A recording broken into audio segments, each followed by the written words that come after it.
تا حالا به این فکر کردی که چرا ایران همیشه شبها به اسرائیل حمله میکنه نه توی روز؟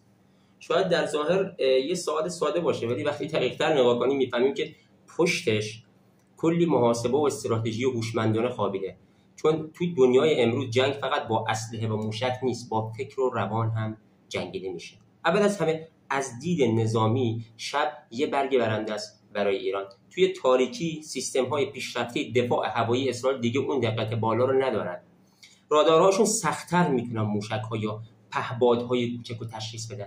نور کم شناسایی بصری رو هم دشوار میکنه. این یعنی موشک‌ها و پهپادهایی که شاید تو روز راحت شناسایی و منهدم میشن، شبها خیلی راحت‌تر میتونن از سد دفاعی رد بشن.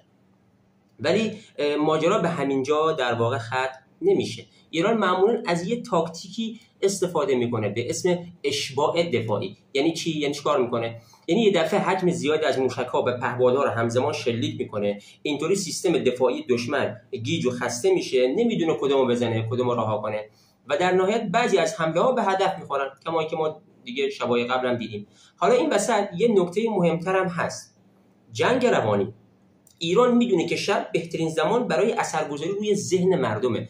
دیدن موشک‌هایی که با نور خودشون آسمون روشن میکنن، صدای انفجارها، نورهایی که توی آسمون پخش میشن که ما پخش مستقیم داریم میبینیم در واقع از شبکه‌های تلویزیونی، همش برای بیننده یه جور شوکه، یه جور ترسه. مخصوصا وقتی این صحنه‌ها توسط دوربینا ضبط میشن و از تلویزیون یا شبکه‌های اجتماعی پخش میشن، تاثیر چند برابر میشه. انگار داری یه فیلم جنگی واقعی رو زنده میبینی.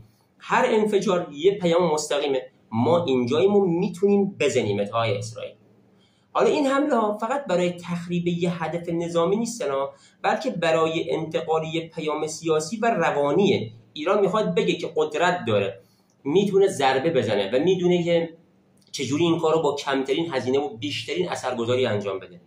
از طرف دیگه حمله شبانه یه فایده مهم دیگه هم داره، کاهش تلفات غیر نظامی، کار بسیار انسانی. شبها معمولا خیابونا خلوت‌تره، مردم تو خونه‌هاشونن، با این کار احتمالی که کسی از مردم عادی کشته بشه کمتر میشه. این یعنی ایران میتونه با دست بازتر حمله کنه بدون اینکه دنیا علیهش موضع بگیره یا اسرائیل بهونه برای واکنش شدیدتر داشته باشه یا پیدا بکنه در اصطلاح.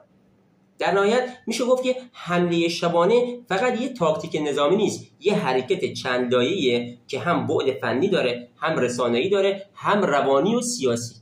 ایران از تاریکی شب یه ابزار جنگی ساخته که فراتر از گلوله و بارود و ذهن و احساس، در واقع احساس طرف مقابل رو نشونه میگیره.